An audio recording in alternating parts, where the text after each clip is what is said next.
আমার বয়স কত জানেন? 23। আপনার চেয়েও 3 বছরের বড় আমি। লজ্জা করলো না নিজের আপুর বয়সে একটা মেয়েকে বিয়ের প্রস্তাব দিতে? ছেলেটা নিজের দৃষ্টি আরো তুখর করলো, কণ্ঠ গভীর এঁটে বলল, ভালোবাসি আপনাকে হৈমন্তিকা। ছেলেটার বেহায়াপনা দেখে খানিক বিরক্ত হলো হৈমন্তী। রেগে গেল, তার নাক কাঁপতে শুরু করলো। এখনো কাঁপছে। ঝাঁঝালাগুলো সে আওড়ালো, আমার নাম হৈমন্তী, হৈমন্তিকা না। আপনাদের বিল্ডিংয়ে ভাড়া থাকি বলে ভাববেন না আপনাকে ভয় পাই আমি। আর একবার যদি আমাকে এইসব ফালতু প্রস্তাব দেন, তাহলে আপনার বাবা মাকে বলতে দেরি করব না আমি, মনে থাকে যেন। বলেই নিজে তীক্ষ্ণ চাহনি দ্বারা একবার দেখে নিল ছেলেটাকে, যেন চোখ দ্বারাই ভস্ম করে দেবে তাকে। তারপর গটগট পায়ে চলে যেতে লাগলো বিল্ডিংয়ের ভেতর। পিছন থেকে তুষার তখন আবেগী স্বরে বলল, আপনাকে আমি আপু মানি না হৈমন্তিকা। আপনাকে ভালোবেসেও কোনো অপরাধ করিনি। আমি আপনাকে ভালোবাসি, ভালোবাসবো, সেটা আপনি না চাইলেও। হৈমন্তী শুনেও শুনল না যেন। ছেলেটার মাথা একদম গেছে। নিজের চেয়ে 3 বছরের বড় মেয়েকে বলে কিনা ভালোবাসি। হৈমন্তী প্রথমে ভাবছিল তুষার মজা করছে এমন। তবে না, দিনে দিনে তার উদ্ভব সব কাণ্ড বেড়েই চলেছে। এই যেমন কালকের ঘটনাই ধরা যাক। হৈমন্তীকে একটা ছেলে প্রপোজ করেছে বলে ছেলেটাকে কি মারধরি না করেছে সে। হৈমন্তী একদিন বাচ্চা ছেলে ভেবে কিছু বলেনি, কিন্তু এবার সে ভেবে নিয়েছে আবারও এমন কিছু হলে সত্যি সত্যি নালিশ দিবে তুষারের বাবার কাছে। বৃষ্টি বাড়ছে, সাথে ছাতাও আনেনি হৈমন্তী। দোকানের ছাউনির নিচে আর একটু ঠেসে দাঁড়ালো সে। আর কতক্ষণ এই বৃষ্টি মাঝে দাঁড়িয়ে থাকতে হবে কে জানে। আশপাশে কোনো রিস্কাও দেখা মিলছে না। নতজানু হয়ে ক্লান্ত নিঃশ্বাস ফেলল হৈমন্তী। হঠাৎ পাশ থেকে চিরচেনা এক কণ্ঠ কানে এলো তার, এখানে দাঁড়িয়ে আছেন কেন হৈমন্তিকা? ছাতা আনেননি? হৈমন্তী চমকে তাকালো। নিজের পাশে তুষারকে দেখে চোখ বড় বড় করে প্রশ্ন তুলল, আপনি এখানে? আবারও আমার পিছু নেওয়ার শুরু করেছেন না? তুষার মুচকি হেসে বলল, আপনার পিছু নেওয়ার প্রয়োজন পড়ে না হৈমন্তিকা। ভাগ্য নিজেই আপনাকে আপনার কাছে টেনে আনে।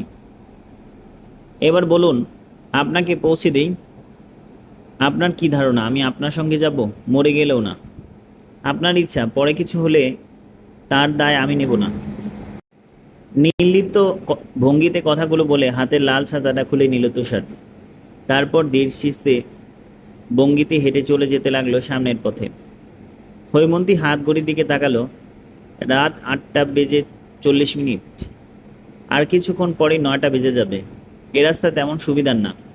তারপরও রিক্সাও নেই আশেপাশে। বৃষ্টিও কমছে না। হৈমন্তীর কি যাওয়া উচিত তুষারের সঙ্গে? সে একবার তুষারের যাওয়ার পথে তাকিয়ে আবারও উল্টো পথে তাকালো। নির্জন রাস্তাটি দেখে মুহূর্তেই ভয় এঁটে বসল হৈমন্তীর মস্তিষ্কে। কি ভেবে চেঁচিয়ে উঠল গলায়, বলল, তুষার। 2-3 বার ডাকলো। তুষার থামলো। মুখ বাঁকা হাসি ফুটিয়ে এগিয়ে এলো হৈমন্তীর দিকে। খানিক ঝুঁকে ফিচেল হাসি হেসে বলল, ভয় পাচ্ছেন হৈমন্তিকা? হৈমন্তী থতমত গলায় বলল, আমি ভয় পাবো কেন?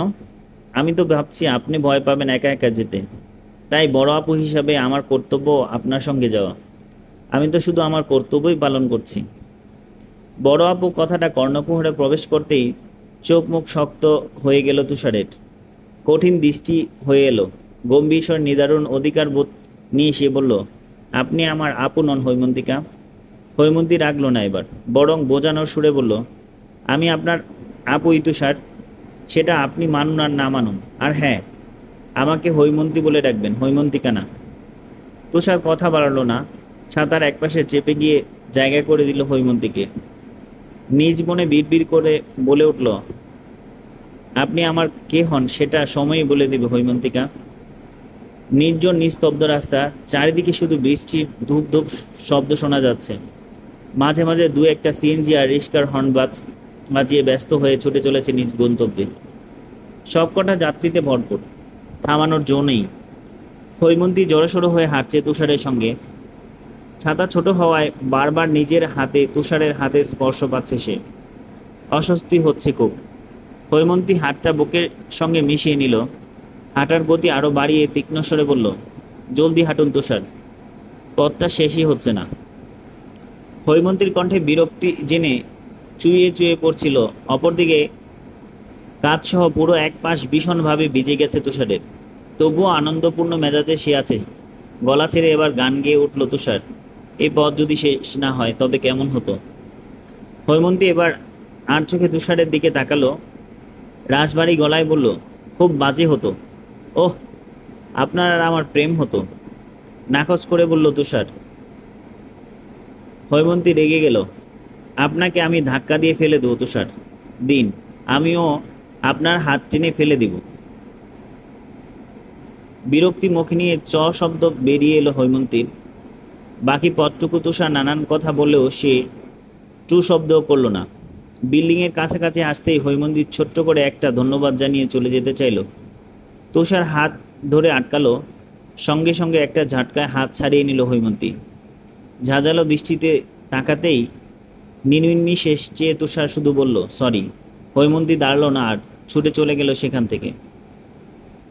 দুপুরবেলা ছাদে টানানো রশি থেকে কাপড় নিচ্ছিল হৈমন্তী। রোদের তেজি আলো সরাসরি চোখে মুখে পড়ছে তার। বিরক্তিতে কপালে কুঁচকে যাচ্ছে। কাপড় নিতে নিতে আনমনে ছাদের দরজার দিকে তাকালো সে। থমকে গেল। ছাদের দরজায় হেলান দিয়ে দাঁড়িয়ে আছে তুষার, প্রশস্ত বুকে দু হাত আড়াআড়ি ভাবে রাখা। ঘর্মক্ত মুখখানা লাল হয়ে আছে। নির্নিমেষ দৃষ্টি তার দিকেই নিবদ্ধ। হৈমন্তী এক পলক সেদিকে তাকিয়ে চোখ আবারও ফিরিয়ে নেয়। নিজের কাজে ব্যস্ত হয়ে পড়ে। তুষার এভাবেই আছে। হৈমন্তী সামনাসামনি রেলিংয়ে ঠেস দিয়ে দাঁড়িয়ে প্রশ্ন করে, সকালে আসেননি কেন হৈমন্তিকা? আমি অপেক্ষা করছিলাম। হৈমন্তী কুদ্ধ চোখে তাকালো মাত্র, জবাব দিল না। তুষার আবার বলল, আপনাকে রাগলে ভীষণ সুন্দর লাগে হৈমন্তিকা, সেটা কি আপনি জানেন? এবার হৈমন্তী বলল, বেয়াদবির একটা সীমা আছে, আপনি সেটা পার করে যাচ্ছেন তুষার। কোনো দিন না আমি আপনাকে থাপ্পড় মেরে দিই। রেগে গিয়ে কাট কাট গলায় বলল হৈমন্তী। জবাবে তুষার চোখ বাঁকিয়ে হাসল। রশি থেকে একটা সাদা রঙের ওড়না নিয়ে হাতে পেঁচিয়ে নিল।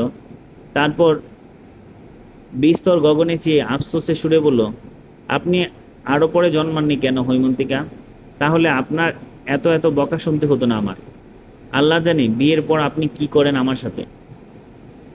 হৈমন্তী চোখ রাঙিয়ে তাকালো, উচানো স্বরে বলল, ওড়না দিন, এটা আমার ওড়না। হ্যাঁ, আচ্ছা নিন। বলে হাত থেকে ওড়না এগিয়ে দিল তুষার। হৈমন্তী দ্রুত নিয়ে নিল সেটা। দক্ষিণ দিকে থেকে দমকা হাওয়া ভেসে আসছে। সেই হাওয়ায় এলোমেলো হয়ে যাচ্ছে হৈমন্তীর কোমর অবধি কালো কেশ। হৈমন্তী বারবার মাথার ওড়না ঠিক করছিল। অস্বস্তি নিয়ে ঠোঁট কামড়ে এদিক ওদিক তাকাচ্ছে। তুষার মন্ত্রমুগ্ধর ন্যায় চেয়ে রইল হৈমন্তীর মুখপানে। বুকে এক ধরনের চিনচিন ব্যথা অনুভব করছে সে। ইচ্ছে করছে উন্মাদ প্রেমিকের মতো প্রেমিকার কপালে থাকা চুলগুলো কানে গুজে দিতে। তুষার নিজেকে সংযত রাখতে পারল না। হাত এগিয়ে আলতো করে ছুঁয়ে দিল হৈমন্তীর কপাল। কানে চুল গুজিয়ে দিতেই হঠাৎ নিজের গালে সূক্ষ্ম ব্যথার অনুভব পেল সে। হৈমন্তী চর মেরেছে তাকে। তুষার বিস্ময় নিয়ে তাকালো, গালে হাত বুলিয়ে মন খারাপ করে বলল, এত জোরে মারলেন হৈমন্তিকা? ব্যথা পেলাম তো। তুষারের নির্বিকার অভিব্যক্তি দেখে রেগে গেল হৈমন্তী। অবিশ্বাস্য গলায় বলল, আপনার কি একটু লজ্জা করে না তুষার? এতটা নির্লজ্জ কেন আপনি? তুষার জবাব না দিয়ে হাসতে লাগলো। হৈমন্তী সারা শরীরে কেউ আগুন লাগিয়ে দিল যেন। এই ছেলেটাকে কখনো বাচ্চা ছেলে ভেবেছিল সে? এই ছেলেটাকে এত আস্ত অসভ্য পাগল জাতা। হৈমন্তী আর দাঁড়ালো না। রোষপূর্ণ চাহনিতে একবার তুষারের দিকে চেয়ে কাপড়গুলো নিয়ে চলে গেল ছাদ থেকে। তার যাওয়ার পথে দৃষ্টি মেলে আরেক দফা গালে হাত বুলো তো তুষার বিড়বিড় করে বলল, নরম হাতের কি জোর, একদম দানি লঙ্কা। গড়ে এসে ক্লান্ত ভঙ্গিতে সোফায় গা এলিয়ে দিল হৈমন্তী। কিছুক্ষণ চুপ থেকে পরক্ষণে চোখ মুখ কুঁচকে চেঁচিয়ে উঠল, আমাকে আর কাপড় নিতে ছাদে পাঠাবে না মা? ওই পিচ্ছি সারাদিন ঘরে বসে থাকে, একে কাপড় আনতে পাঠাতে পারো না? শুনে তেতে উঠল হেমন্ত। কণ্ঠে একরাশ প্রতিবাদ ভাব এনে বলল, মোটেও না, আমি অনেক কাজ করি। হৈমন্তীর চোখ ছোট ছোট করে জিজ্ঞেস করলো, কি এমন কাজ করিস? হেমন্ত বেশ গর্ব করে বলল, কেন, আজকে সকালে নিজের বিছানা গুছিয়েছি না, এতটুকুই। এতটুকু বলছো কেন? বিছানা গোছানো তোমার কাছে কম লাগে? তাহলে আমি কি করি? আমার মতো কাজ করলে তো তোকে খুঁজেই পাওয়া যাবে না। একটু থেমে আবার বলল, কালকে থেকে তুই যাবি ছাদে কাপড় আনতে। বেশি বাড়াবাড়ি করলে মায়ের একটা মাটিতে পড়বে না, বলে দিলাম। হেমন্ত বেঞ্চি কাটলো। আপন মনে কি যেন বিড়বিড় করতে করতে মোবাইলের দিকে চেয়ে রইল রুমে। হৈমন্তীর মা রাবেয়া আসলেন একটু পরেই। হাতে থাকা একটা টিফিন বক্স টেবিলে রেখে বললেন, বাড়িওয়ালা কয়েকদিন আগে পায়েস দিয়েছিল বুঝলি, এখন খালি বক্স তো আর দেওয়া যায় না। আমি আজকে অল্প বিরিয়ানি বানিয়েছি, ভাবলাম এক ফাঁকে ওদের বক্সটা দিয়ে দেওয়া যাবে। তুই একটু ওদেরকে বক্সটা দিয়ে আয় না মা। হৈমন্তী অসন্তুষ্ট হয়ে তাকালো, একরাশ বিরক্তি নিয়ে বলল, আমিই কেন, পিচ্ছিকে বলো।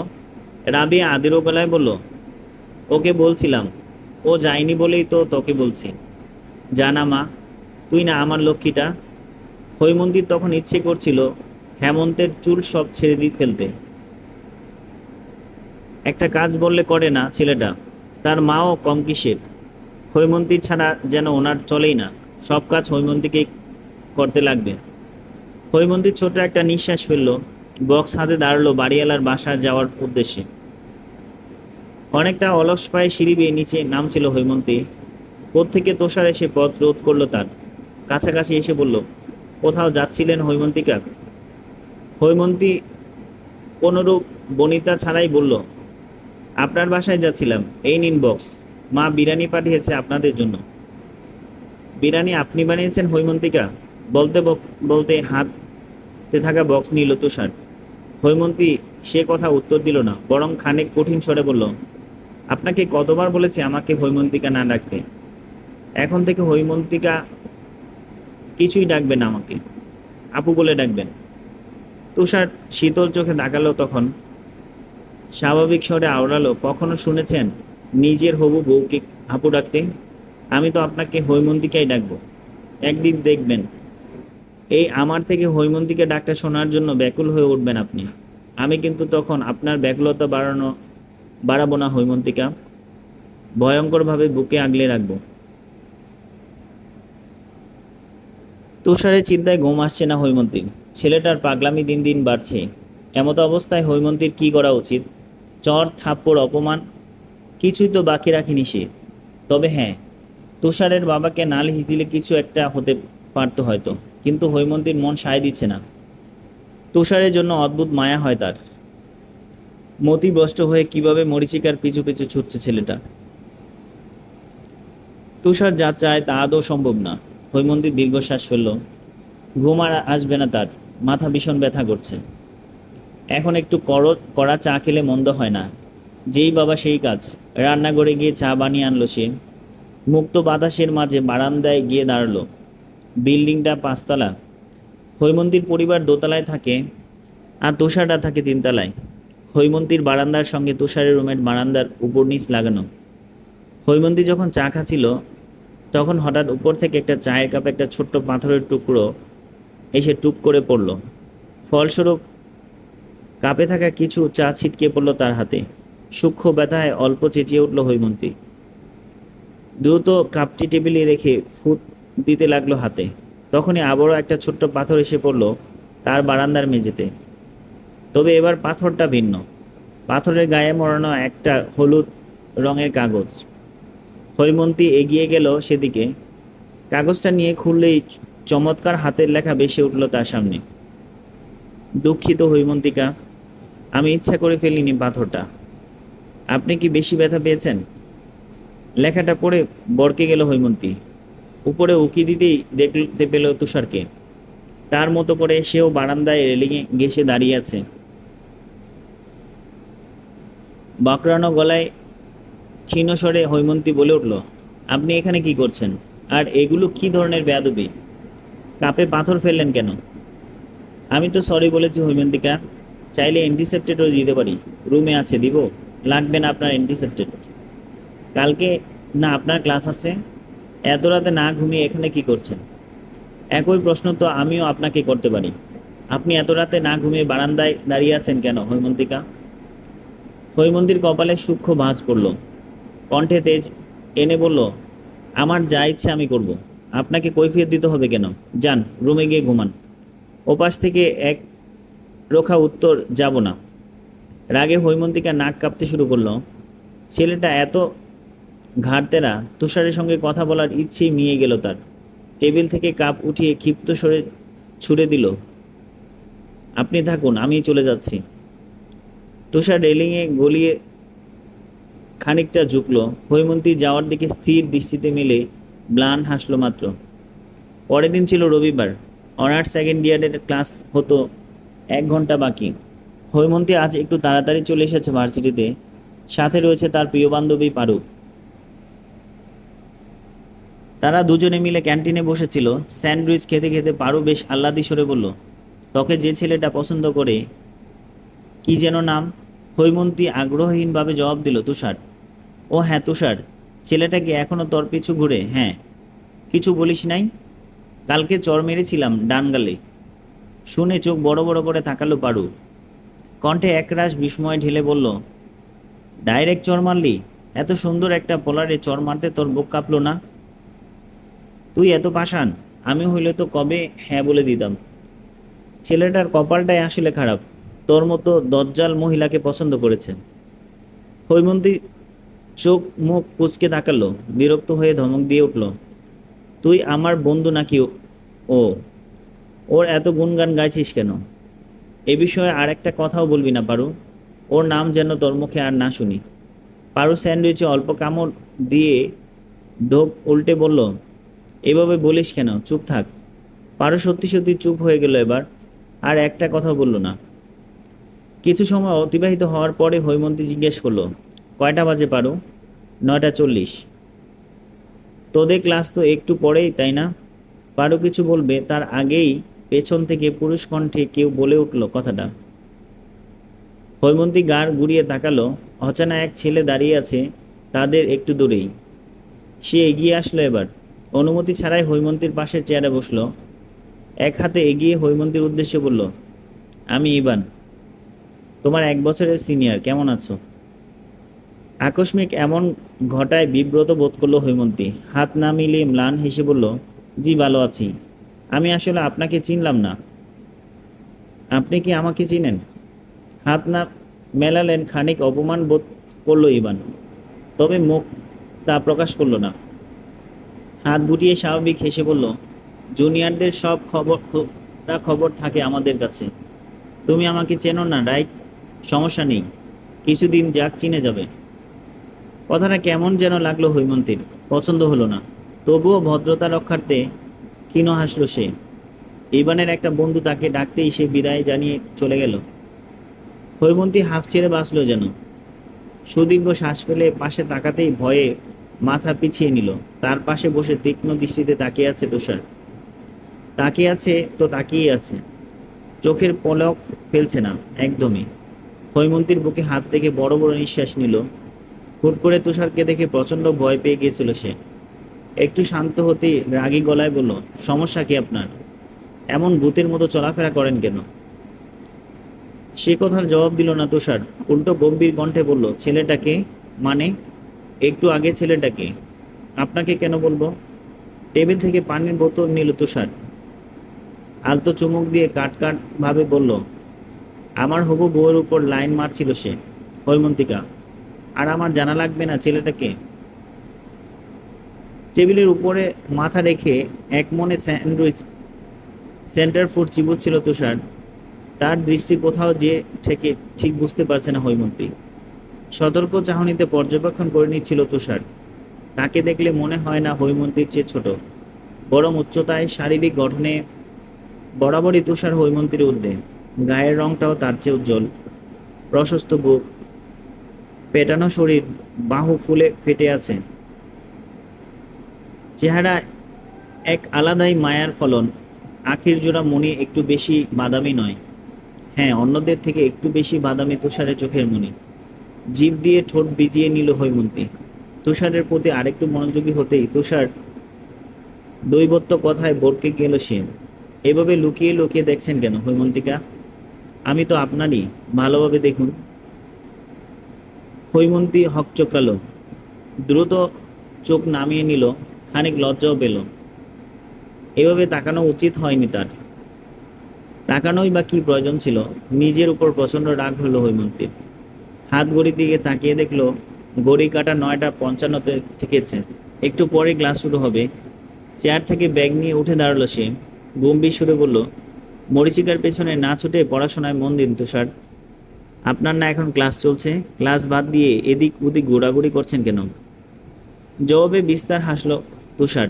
আয়েশি ভঙ্গিতে বসে দু হাত উঁচিয়ে আর মোচা ভাঙল। তারপর পেটে হাত রেখে মন খারাপ করে বলল, আমার ভীষণ ক্ষুধা লেগেছে হৈমন্তিকা, কিছু কিনে দিন তো খাবো। হৈমন্তীর চোখ ছোট ছোট করে চেয়ে রইল কিছুক্ষণ। পরক্ষণে পারুকে ইশারায় উঠতে বলে ক্যান্টিনে কর্তব্যরত ছোট ছেলেটাকে ডেকে বলল, মিন্টু, তোর এ ভাই যা চায় দে, আমি ক্লাস শেষে এসে টাকা দিব। মিন্টু অন্যান্য টেবিলে মুছছিল তখন। হৈমন্তীর কথা শুনে উপরে নিচে মাথা নাড়ল শুধু। তুষার উদাসীন গলায় বলল, আমি যা চাই তাই বাচ্চা ছেলে দিতে পারবে না হৈমন্তিকা? মানে? বিহল্ল প্রশ্নে শুনল হৈমন্তী। তুষার আগেই মতোই বলল, আমি তো আপনাকে চাই হৈমন্তিকা, খুব করে চাই। ওকে আমার হৈমন্তিকাকে আমাকে দিতে পারবে? হৈমন্তী ফোঁস করে একটা দীর্ঘ নিঃশ্বাস ছাড়ল। এই ছেলের সাথে কথা বলাই বেকার, কী সব উদ্ভট কথাবার্তা বলে। হৈমন্তীর ইচ্ছে করছে তুষারের কানে আচ্ছা মতো মলে দিতে। নিজের ইচ্ছাটাকে সংযত রাখলো সে। আর চোখে একবার তুষারকে দেখে পারুকে নিয়ে চলে যেতে লাগলো সেখান থেকে। পেছন থেকে তুষার উঁচানো গলায় বলে উঠল, আমার উত্তরটা এখনো দেননি হৈমন্তিকা। হৈমন্তী দাঁড়ালো, তবে পিছনে ফিরল না। তুষার প্রশ্ন করল, ছেলেটা কে হৈমন্তিকা? তখনকার মতো এবারও প্রত্যুত্তর কিছুই বলল না হৈমন্তী। পা চালিয়ে তুষারের দৃষ্টির বাহিরে চলে গেল। ভার্সিটি শেষে পরিচিত বিল্ডিংয়ের কাছাকাছি আসতেই বেশ অনেকখানি ক্লান্ত হয়ে পড়ল হৈমন্তী। দারোয়ান চাচা তাকে দেখে মুচকি হাসল। স্নেহপূর্ণ কণ্ঠে বলল, আইস তোমার বেশি ক্লান্ত দেখাইতেছে যেন, কলেজে আলারা বেশি খাটাইছে নাকি? হৈমন্তী একটু হেসল, বলল, হ্যাঁ চাচা, একেবারে যান বের করে দিছে। যাও যাও, তাড়াতাড়ি বাসায় গিয়া বিশ্রাম নাও, বালা লাগলো। জবাবে হৈমন্তী মাথা হেলিয়ে সম্মতি দেয়। গেট পেরিয়ে উঠানের দিকে নজর যেতেই দেখতে পায় তুষারকে। মাথা নিচু করে বেঞ্চে বসে আছে সে। তুষারদের ক্লাস বহু আগেই শেষ হয়েছে। ও বাসায় না গিয়ে এখানে বসে আছে কেন? মস্তিষ্কে কৌতূহল জাগলেও বিষয়টা অত ঘাটল না হৈমন্তী। তবে আরেকটু আগাতেই স্পষ্ট হলো তুষারের মুখশ্রী। তার কপালের ডান পাশে রক্তে শোভিত হয়ে আছে। হাতের আঙ্গুলেও রক্তের খানেক অস্তিত্ব বিরাজমান। হৈমন্তী আঁতকে উঠল, দ্রুতপদে তুষারের কাছে গিয়ে দাঁড়ালো। কাঁপা স্বরে ডাকলো, তুষার। সে দৃষ্টির ভঙ্গিতে তাকালো। দৃষ্টি অত্যাধিক স্বাভাবিক ও শীতল। হৈমন্তীর কাছে ভালো ঠেকল না সে চাহনি। ভেতরটা দারুণভাবে কেঁপে উঠল। তুষার তখন মিহি সুরে জবাব দিল, আপনার এই অবস্থা কিভাবে? জানি না। কলেজের সাদা শার্টের বুকের দিকটায় রক্ত লেগে আছে। কপাল বেয়ে রক্তের বিন্দু গড়িয়ে পড়ছে। ব্যস্ত হয়ে পড়ল হৈমন্তী। তুষারের পাশে বসলো। ব্যাগ থেকে কি যেন বের করতে করতে কাঁপা কণ্ঠে তেজের অস্তিত্ব ঢেলে বলল, ডাক্তার দেখাননি কেন এখনো? এখানে বসে আছেন কেন? তুষার জবাব দিল না। নির্নিমেষে চেয়ে রইল হৈমন্তীর ব্যথাতুর আঁখি জড়ানোর পানে। হৈমন্তী সেদিকে খেয়াল নেই। ব্যাগ থেকে ব্যান্ডেজ বের করে কোনোভাবে লাগিয়ে দিল তুষারের ক্ষতস্থানে। হাতের ক্ষতগুলো জন্য ব্যান্ডেজ বের করতে গিয়ে জানতে পারল তার কাছে আর ব্যান্ডেজ নেই। বিরক্তি শুধু নিঃশ্বাস ফেলল হৈমন্তী। তুষারের দিকে তাকিয়ে রাগী গলা জিজ্ঞেস করলো, ডাক্তার না দেখে এখানে বসেছিলেন কেন? আপনার জন্য। তুষারের সাদামাটা উত্তর। হৈমন্তীর রাগ আরো বাড়ল। তুষারের হাতে ক্ষত চেপে দিল সে। তুষার প্রথমে ব্যথায় কুকিয়ে উঠল, পরক্ষণে সশব্দে হাসতে লাগলো। বাম গালে সূক্ষ্ম টোলটা বাড়িয়ে এলো তখন। আলতো হাতে হৈমন্তীর নাক ছুঁয়ে দিয়ে মোলায়েম স্বরে তুষার আওড়ালো, সর্বদা নাকের ডগায় রাগ নিয়ে ঘোরেন কেন হৈমন্তিকা? ভালোবাসতে পারেন না? একবার ভালোবেসে দেখুন, উজাড় করে দেব সব। কিন্তু তুষারের আবেগী কথায় মন গলল না। সে কাট গলায় প্রশ্ন ছিল, কার সাথে মারামারি করে নিজেরই অবস্থা করেছেন? কিঞ্চিত নড়ে উঠল তুষার, চেহারায় পরিবর্তন এলো, গভীর হলো সে, তবে কোনোরূপ জবাব দিল না। হৈমন্তী আবারও প্রশ্ন করল, কথা বলছে না কেন তুষার? তুষার এবার নিশ্চুপ। হৈমন্তী কিছু সময় চুপ থেকে কি যেন ভাবল, তারপর আটকে আসা কণ্ঠে জিজ্ঞেস করল, আপনি কি ইবানকে কিছু করেছেন তুষার? এতক্ষণে তুষার বলল, কোন ইবান হৈমন্তিকা? মোটেও নাচেনার বান করবেন না তুষার, সত্যি করে বলুন আপনি কার সঙ্গে মারামারি করে এসেছেন? তুষার নিষ্পব্য স্বরে বলল, ওই ছেলেটা একদমই ভালো না হৈমন্তিকা, আপনার সঙ্গে টাইম পাস করতে চেয়েছিল সে। হৈমন্তী আর বুঝতে বাকি রইল না তার কিছু। চলবে।